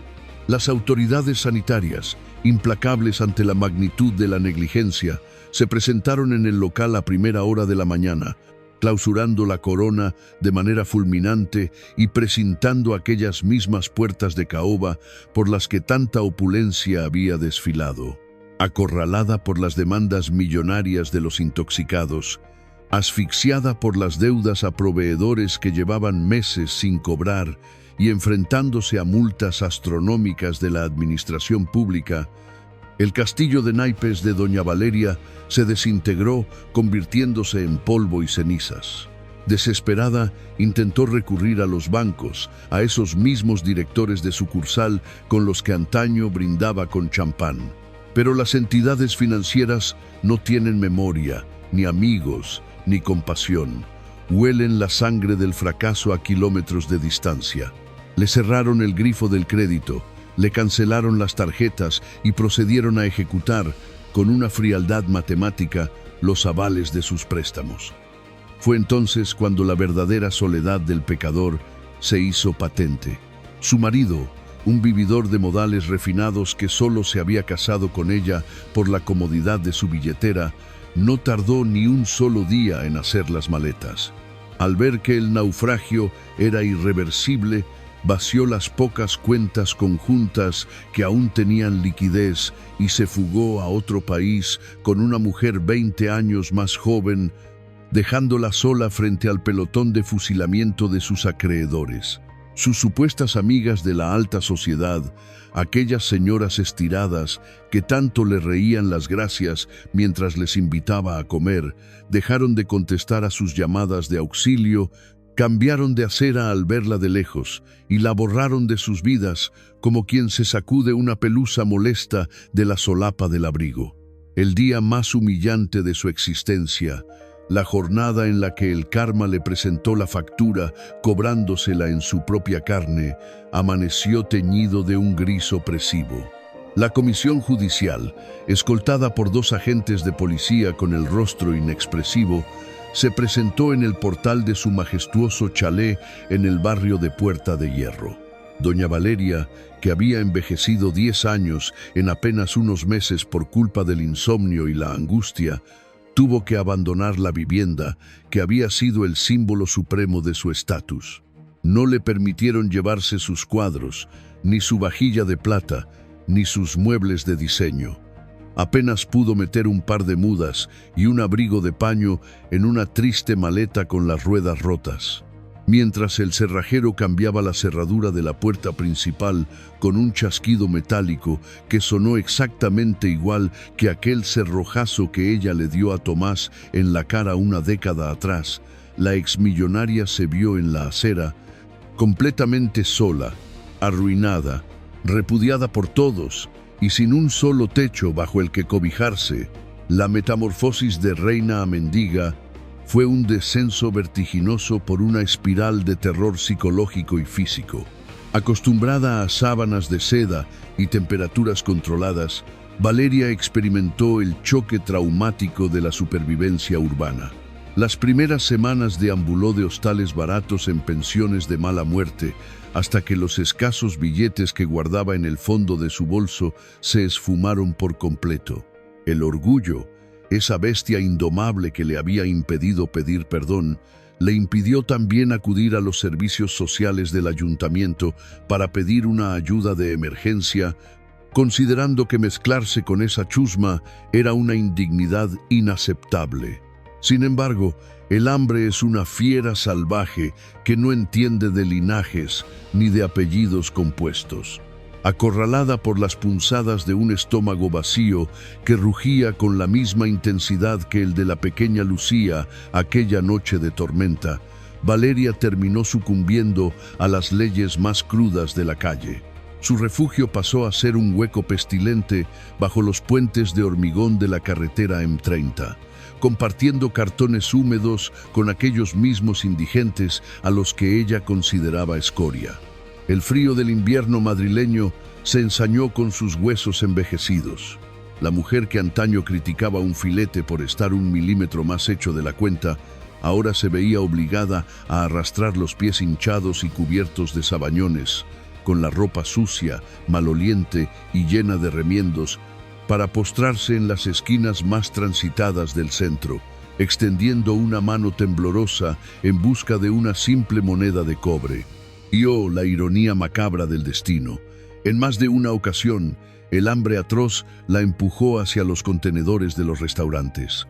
Cuando la oscuridad envolvía la ciudad, la antigua emperatriz de la gastronomía tenía que hundir sus manos en la inmundicia, rebuscando entre pieles de fruta podrida y restos de comida ajena, llorando lágrimas de sangre al recordar el sabor del asado perfecto que ella misma ordenó arrojar a la basura por pura y dura maldad.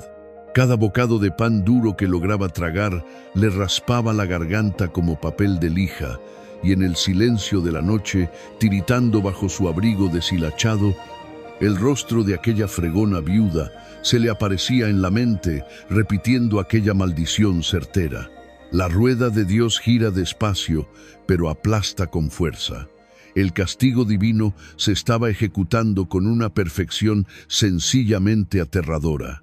Mientras tanto, en la otra cara de la moneda de la vida, en ese reverso luminoso donde habitan los que saben agradecer los milagros, el destino de Tomás y su hija había trazado una trayectoria diametralmente opuesta, impulsada por la fuerza irrefrenable de la promesa que aquel padre roto le hizo al cielo bajo el aguacero.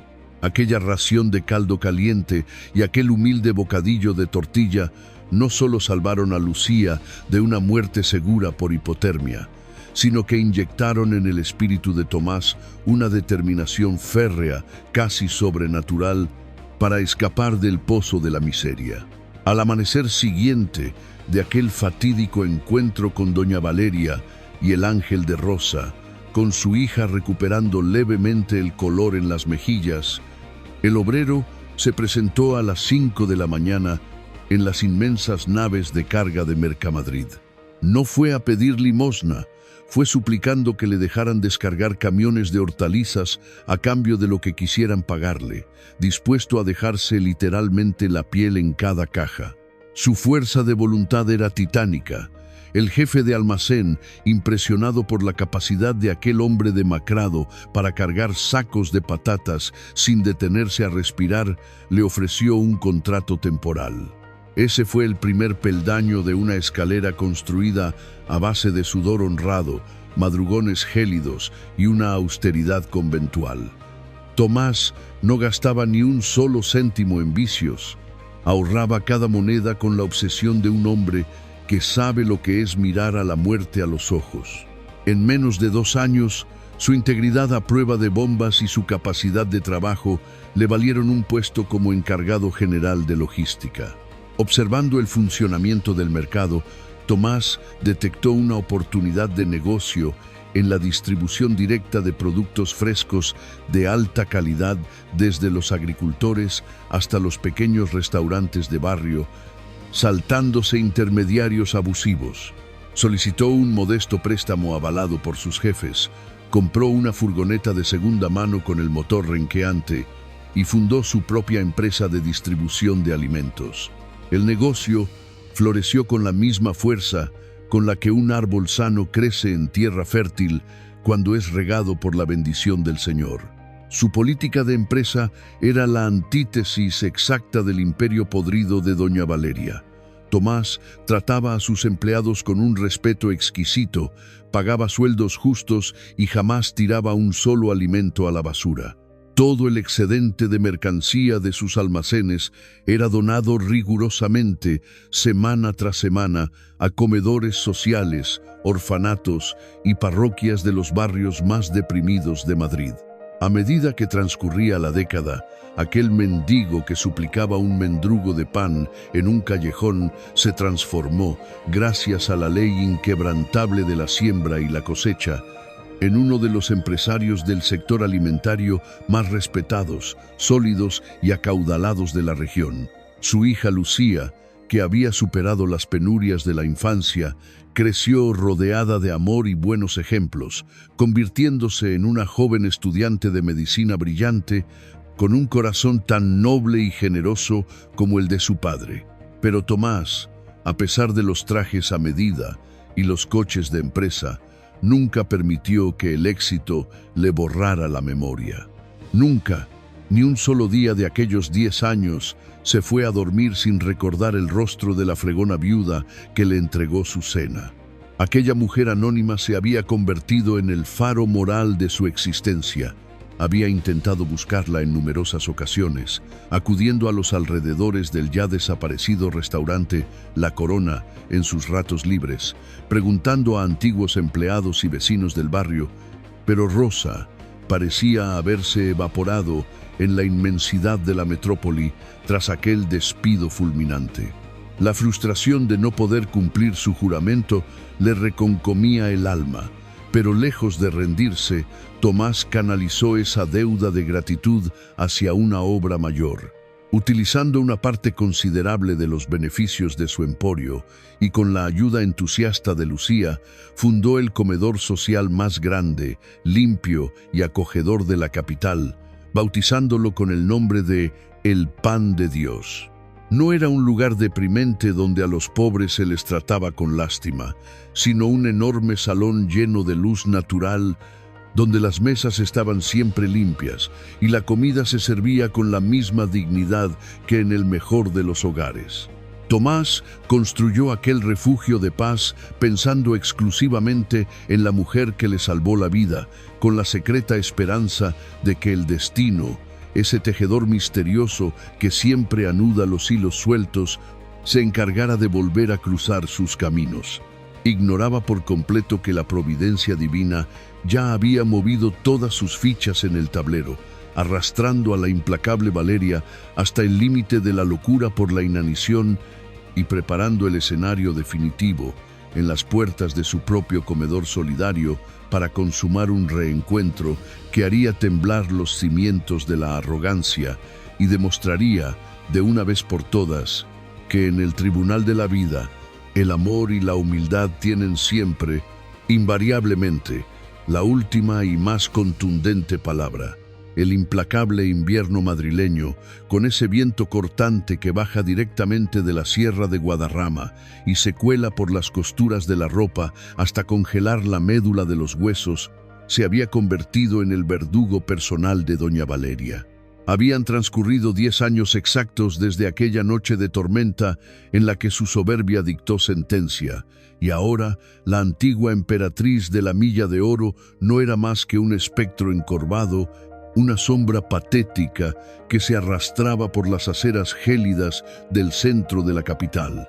La metamorfosis era tan absoluta y devastadora que resultaba imposible reconocer en aquella anciana decrépita a la mujer altiva que antaño humillaba a sus empleados. Su cabello, antes un impecable escudo rubio de peluquería cara, era ahora una maraña grisácea, apelmazada por la mugre y el abandono. Llevaba los pies envueltos en bolsas de plástico de supermercado sobre unos zapatos de hombre que le venían grandes, intentando en vano proteger las llagas supurantes y los sabañones que le martirizaban a cada paso. Su abrigo, una prenda deshilachada rescatada del contenedor de un bloque de viviendas, apenas le cubría un cuerpo consumido por la desnutrición más severa. La soledad del mendigo es un abismo oscuro y silencioso, un purgatorio terrenal donde la mente se convierte en tu peor enemiga. Valeria había perdido la cuenta de los días que llevaba sin ingerir una comida caliente. Su estómago, encogido hasta el tamaño de un puño, ya ni siquiera rugía. Simplemente emitía unos calambres sordos, unas punzadas de dolor tan agudas que la obligaban a doblarse por la mitad, apoyándose contra las frías paredes de piedra de los edificios para no desplomarse sobre los charcos de escarcha. En su delirio provocado por la inanición y la fiebre, las imágenes de su pasado opulento la atormentaban como cuchilladas en el alma. Veía bandejas de plata rebosantes de manjares. Recordaba el aroma de las trufas, el sonido del champán al ser descorchado y, sobre todo, revivía una y otra vez, como un disco rayado por el mismísimo demonio, el instante preciso en el que ordenó tirar aquel asado perfecto a la basura. Cada vez que tragaba saliva, el recuerdo de su propia voz, gritando «Ruca» en la basura, como los perros resonaba en su cabeza, golpeándola con la fuerza de un mazo. El Altísimo, en su infinita y perfecta justicia, la había colocado exactamente en el mismo abismo de desesperación al que ella empujó a aquel padre desesperado, obligándola a beber el cáliz de su propia bilis hasta la última y más amarga de las gotas. Fue durante la noche del 24 de diciembre, la víspera de la Natividad del Señor, cuando el destino decidió que la penitencia de Valeria había llegado a su punto de ebullición. Las calles rebosaban de familias apresuradas, cargadas de paquetes y bolsas de comida, riendo y abrazándose bajo el resplandor de las luces navideñas. Nadie reparaba en el bulto miserable que tiritaba en el umbral de un portal oscuro. El frío se estaba cobrando su peaje definitivo. Valeria sentía que sus extremidades se adormecían, un preludio traicionero y letal de la hipotermia. Sabía, con la certeza lúcida de los moribundos, que si no encontraba algo de alimento en las próximas horas, su corazón cansado dejaría de latir antes del amanecer y su cuerpo sería recogido por los servicios municipales como un desecho anónimo más. Movida por un instinto primario de supervivencia, un impulso animal que anula cualquier rastro de vergüenza o raciocinio, se puso en pie a duras penas y comenzó a caminar sin rumbo fijo, dejándose guiar únicamente por el sentido del olfato. De repente, a lo lejos, el viento polar le trajo un aroma que la paralizó en seco. Era un olor denso, reconfortante, familiar y milagroso. Olía a caldo de ave cocinado a fuego lento, a legumbres tiernas, a pan recién salido del horno y a calor de hogar. Era el mismo aroma exacto que inundaba las cocinas de su antiguo restaurante en las frías mañanas de invierno. Como un perro apaleado que rastrea su última oportunidad de vida, Valeria siguió la estela invisible de aquel perfume salvador. Atravesó callejuelas empedradas y cruzó avenidas hasta desembocar en una amplia plaza iluminada. Allí, ocupando el bajo de un edificio señorial de fachada clásica, se erigía un inmenso local del que entraba y salía un flujo constante de personas de semblante humilde. Sobre la puerta principal, un hermoso letrero de madera tallada a mano, iluminado por faroles de forja, rezaba en letras doradas: «Comedor solidario, el pan de Dios». Cualquier mendigo experimentado habría entrado sin dudarlo, pero Valeria, víctima de sus propios prejuicios clasistas arraigados hasta el tuétano, dudó en el umbral. En su época de esplendor, ella consideraba los comedores de beneficencia como agujeros infectos, garitos malolientes donde la escoria de la sociedad se peleaba por un plato de gachas aguadas. Sin embargo, lo que sus ojos hundidos contemplaron a través de las cristaleras la dejó absolutamente desconcertada. El interior no tenía nada que ver con la miseria. Era un salón inmenso, inmaculadamente limpio, pintado en tonos cálidos, con mesas de madera robusta y sillas cómodas. No había guardias de seguridad mirándoles con asco, ni se respiraba ese ambiente denso de marginación. Se respiraba paz, dignidad y un respeto absoluto por el ser humano. Había música instrumental sonando muy bajito, y el ambiente estaba caldeado a una temperatura deliciosa que invitaba al reposo. Era, irónicamente, un lugar mucho más noble y acogedor de lo que jamás llegó a ser el frío y estirado salón VIP de la Corona. Temblando incontrolablemente, más por el pánico a ser rechazada que por el frío del exterior, Valeria empujó la puerta de cristal. La bofetada de aire caliente que la recibió le provocó un mareo profundo, obligándola a apoyarse en la pared del vestíbulo. Nadie le gritó, nadie le exigió que se marchara por ensuciar el suelo con sus zapatos embarrados. Un voluntario joven, con una sonrisa sincera y luminosa que a Valeria le pareció la de un arcángel, se acercó a ella con delicadeza. Le entregó una bandeja de policarbonato rojo y una servilleta de tela limpia y le indicó suavemente el camino hacia el mostrador de servicio. La anciana, arruinada, se colocó al final de la fila.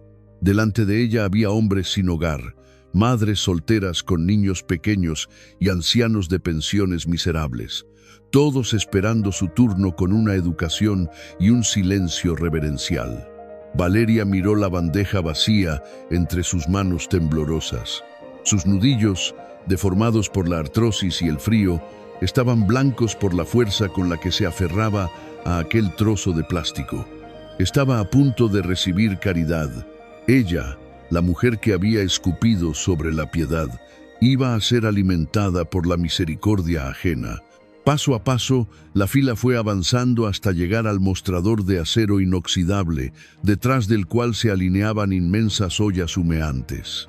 El vapor que emanaba de la comida empañaba parcialmente la visión, pero el olor era tan embriagador que a Valeria se le llenó la boca de saliva, sintiendo un dolor punzante en las mandíbulas. Bajó la cabeza, incapaz de sostener la mirada por pura vergüenza, concentrando toda su atención en el cucharón de acero que se hundía en la sopa para llenar los platos hondos. Fue entonces cuando la mirada de Valeria se fijó en las manos de la persona que estaba sirviendo la comida al otro lado del mostrador. Eran unas manos de mujer, firmes pero marcadas por el paso del tiempo y el trabajo duro. Tenían pequeñas cicatrices antiguas, marcas de quemaduras de aceite y el enrojecimiento crónico de quien ha pasado media vida frotando vajillas con productos químicos, aunque ahora lucían cuidadas y limpias. Esas manos agarraron un tazón de loza blanca, lo llenaron hasta el borde con un guiso espeso de carne y patatas que desprendía un calor reconfortante, y lo depositaron con una suavidad infinita sobre la bandeja roja de Valeria. «Tome, señora, coma todo lo que necesite, que hoy celebramos la Nochebuena y aquí nadie se queda con hambre. Que el Señor la bendiga», pronunció una voz femenina, dulce, profunda y sosegada. Esa voz, ese timbre rasgado y humilde, esa cadencia inconfundible, un latigazo eléctrico, brutal y paralizante, atravesó la espina dorsal de Valeria desde la nuca hasta los talones. El corazón se le detuvo en el pecho por una fracción de segundo. Con una lentitud agónica, aterrorizada por la sospecha que empezaba a formarse en su mente enferma, la antigua millonaria fue levantando la cabeza, apartando la vista del plato para recorrer el delantal impecable de la mujer, deteniéndose un instante en el modesto destello de una pequeña cruz de plata oscura que colgaba sobre su pecho, hasta encontrar finalmente el rostro de la persona que le acababa de servir. Allí estaba, detrás del mostrador, irradiando una paz majestuosa, con el cabello recogido y algunas arrugas nuevas surcando su rostro sereno, se encontraba Rosa. La misma mujer a la que ella había humillado, insultado y despedido de la manera más ruin e ilegal posible por el delito imperdonable de alimentar a un mendigo, la fregona a la que le robó el sueldo de todo un mes. Rosa, el instrumento de Dios, la mujer que se marchó de su restaurante lanzando una advertencia que ahora se cumplía con una exactitud milimétrica. Valeria se quedó petrificada, convertida en una estatua de sal. Sus ojos, desorbitados por el impacto, se clavaron en los de Rosa. Esperaba ver asco, sorpresa o, lo que es peor, el brillo sádico de la venganza y la satisfacción de verla reducida a una piltrafa humana. Pero en la mirada de Rosa no había ni una sola gota de rencor. La viuda parpadeó, frunció levemente el ceño al escudriñar los rasgos cadavéricos de la anciana que tenía enfrente, y lentamente el velo del reconocimiento cayó sobre ella. Rosa la reconoció. Supo de inmediato que aquella vagabunda cubierta de harapos pestilentes era la todopoderosa doña Valeria, la mujer que la había arrojado a la calle. El silencio que se hizo entre ambas mujeres fue más ensordecedor que el estallido de una bomba. En esos interminables segundos, el universo entero pareció detenerse. Todo el peso del karma, toda la crueldad acumulada durante años, se condensó en esa barrera invisible que las separaba. Valeria sintió que el aire le faltaba. Quiso hablar. Quiso articular una disculpa, quiso salir corriendo de aquel lugar para que se la tragara la tierra, pero sus músculos no respondían. Estaba atrapada en la red de su propio destino.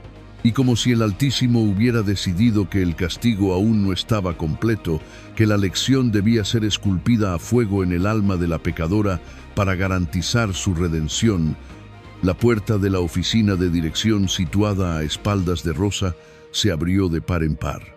Un hombre alto, de hombros anchos, con el cabello surcado por elegantes canas grises y vestido con un sobrio pero excelente traje de lana oscura, salió al comedor. Su sola presencia imponía un respeto natural, un aura de autoridad basada en el cariño y no en el terror. Llevaba en las manos un grueso y suave abrigo de paño de mujer. Se acercó a Rosa por la espalda, le colocó el abrigo sobre los hombros con una reverencia y un cuidado extremos, como si estuviera abrigando a la mismísima reina de los cielos, y le besó suavemente la mejilla. «Rosa, mujer, no te pases la Nochebuena entera sirviendo, que para eso pago a los empleados», le dijo el hombre con voz cálida y protectora. «Ve a sentarte a la mesa principal, que enseguida sacamos los postres. Te lo has ganado más que nadie en este mundo». Justo detrás de él, emergiendo de la misma oficina, apareció una joven deslumbrante, de unos 15 años, con una sonrisa que iluminaba toda la estancia. Llevaba un delantal blanco atado a la cintura y cargaba una enorme cesta de mimbre rebosante de pan recién horneado. «Toma, papá, ya he repartido el pan en el ala derecha. ¿Ayudo a Rosa en el mostrador?», preguntó la muchacha, acercándose al hombre y abrazándolo por la cintura. La mente de Valeria, sometida a una presión psicológica insoportable, ensambló las piezas del rompecabezas con una violencia despiadada. Miró al hombre del traje, miró sus facciones, ahora limpias y rasuradas, pero que conservaban la misma estructura ósea del obrero desesperado que se arrodilló bajo la tormenta. Miró a la joven hermosa, sana y radiante, y reconoció en sus ojos la misma mirada febril de la niña moribunda que se aferraba al pecho de su padre frente al contenedor verde. Eran Tomás y su hija Lucía. El mendigo al que ella le había negado las sobras de su asado, el parásito al que mandó a comer de la basura, era ahora el dueño soberano de aquel imponente imperio de la caridad. La niña a la que condenó a morir de frío en la calle era ahora la princesa de aquel santuario. Y Rosa, la empleada a la que pisoteó como a un insecto, ocupaba el lugar de honor, venerada, respetada y cuidada como la matriarca sagrada de aquella familia nacida del milagro. El abismo de la realidad se abrió bajo los pies de doña Valeria con la fuerza de un terremoto de magnitud incalculable. La revelación de lo que había hecho, la comprensión absoluta, cristalina e hiriente de la monstruosidad de su propio pecado, la golpeó en el centro exacto del pecho. No era una derrota financiera, era la aniquilación total de su ego, la destrucción atómica de todas y cada una de las mentiras sobre las que había construido su asquerosa existencia. Ella, que se creía un dios en la tierra capaz de decidir quién comía y quién pasaba hambre, había sido aplastada como una cucaracha por la inmensa, majestuosa y arrolladora fuerza del amor cristiano que aquellos tres seres habían forjado. Las manos entumecidas de Valeria perdieron toda su fuerza. Los dedos se abrieron, incapaces de sostener el peso de la culpa. La bandeja roja de policarbonato se escurrió de su agarre. El impacto fue brutal. El plato de loza blanca se estrelló contra el inmaculado suelo de baldosas con un estallido ensordecedor que hizo enmudecer a todo el comedor. El caldo espeso, caliente y reconfortante, salpicó en todas direcciones, manchando los zapatos manoseados de la anciana. Pero el ruido de la vajilla rota no fue nada comparado con el sonido desgarrador que salió de la garganta de Valeria.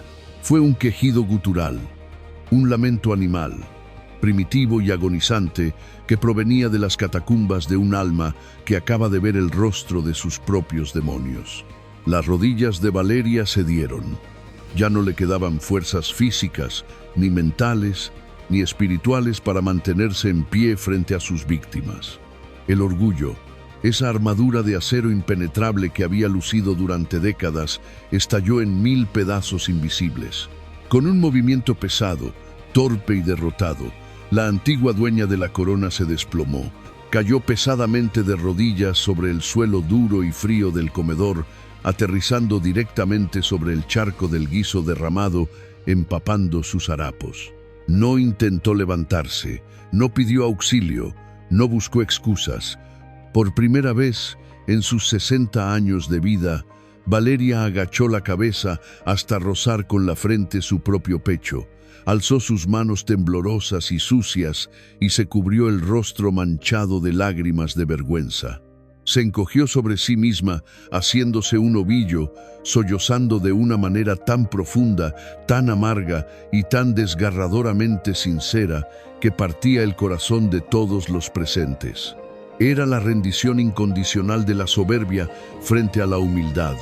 Estaba allí, arrodillada en un charco de comida, la misma posición exacta en la que Tomás había estado bajo la lluvia hacía 10 años, llorando la misma culpa, experimentando el mismo terror y suplicando en silencio a un Dios en el que nunca creyó que se apiadara de su miseria. El círculo del karma se había cerrado con una perfección aterradora y poética. La justicia divina había pronunciado su veredicto final, y en medio del silencio expectante de aquel inmenso comedor, solo se escuchaba el llanto purificador de una mujer que acababa de morir por dentro para dejar que la semilla del arrepentimiento naciera, por fin, sobre las cenizas de su inmensa crueldad. El silencio en aquel comedor era tan denso que se podía cortar con un cuchillo. Decenas de miradas estaban clavadas en la figura patética de doña Valeria, arrodillada sobre el charco de sopa, esperando el golpe de gracia, el insulto final, la patada en el pecho que ella misma habría dado en su lugar. Pero el rencor es un veneno que la gente de buen corazón se niega a tragar. Lejos de humillarla o de llamar a la policía para expulsar a la vagabunda, como hizo ella 10 años atrás, Rosa salió de detrás del mostrador. Caminó despacio, sin importarle manchar su delantal inmaculado, se arrodilló en el mismo suelo mojado junto a su antigua y despiadada jefa, y con esas manos curtidas por la lejía, rodeó los hombros huesudos de la anciana, abrazándola con un calor que Valeria no había sentido jamás. «Levántese, doña Valeria. Por el amor de Dios, levántese del suelo», susurró Rosa, con los ojos anegados en lágrimas de pura compasión, ayudándola a ponerse en pie. «Aquí no hay frío ni hambre para nadie, y mucho menos en Nochebuena. Venga conmigo». Tomás, el hombre que una vez mendigó las sobras de su asado bajo la tormenta, se acercó con una toalla limpia. Le secó el rostro surcado de arrugas y lágrimas a la mujer que casi mata a su hija. «El odio se quedó en aquel callejón hace 10 años, señora», dictaminó Tomás, con una voz profunda y sanadora. «Usted nos enseñó la crueldad del mundo, pero Rosa nos enseñó la misericordia de Cristo. En la mesa de Dios siempre hay un plato para el que sabe arrepentirse. En esta casa nadie come de la basura. Siéntese, que su sopa caliente la está esperando». Y allí, en la mesa principal, rodeada de las personas a las que había intentado destruir, Valeria se tomó la primera sopa de su nueva vida. Cada cucharada estaba bañada en lágrimas de un arrepentimiento absoluto. El perdón cristiano de aquel padre y aquella fregona había obrado el milagro final. No solo alimentaron su cuerpo famélico, sino que resucitaron su alma podrida, demostrando al mundo que la verdadera riqueza no se guarda en los bancos, sino en la capacidad sobrehumana de perdonar a quien te hizo daño. Y así es, mis queridas amigas, mujeres valientes y luchadoras, cómo la rueda de la vida nos da la lección más grande. Hoy podemos estar arriba, creyéndonos las dueñas del universo, y mañana podemos vernos suplicando por un mendrugo de pan. Nunca, jamás, escupan al cielo ni miren por encima del hombro al necesitado, porque el Altísimo es el único juez y el karma jamás olvida una dirección. La caridad y la humildad son el único legado verdadero que nos llevaremos cuando nos toque partir. Si esta historia ha tocado su corazón de madre o de abuela, si usted también cree fervientemente en la justicia divina, en el poder sanador del perdón y en que las lágrimas limpian el alma, le ruego que escriba la palabra amén en los comentarios. Comparta este video ahora mismo con sus hijos, con sus nueras y con sus nietos, para que nunca olviden el valor de la compasión. Y escúchenme bien, porque les doy mi palabra más firme, segura e inquebrantable. Cada día, llueva, nieve o truene, a esta misma hora exacta, yo estaré aquí esperándolas con un video nuevo, trayéndoles una historia que les encogerá el corazón y les hará reflexionar. No me falten a la cita, por favor. Pulsen ahora mismo el botón de suscribirse, activen la campanita y que la Virgen del Carmen me las bendiga y me las proteja de todo mal. Hasta mañana, familia.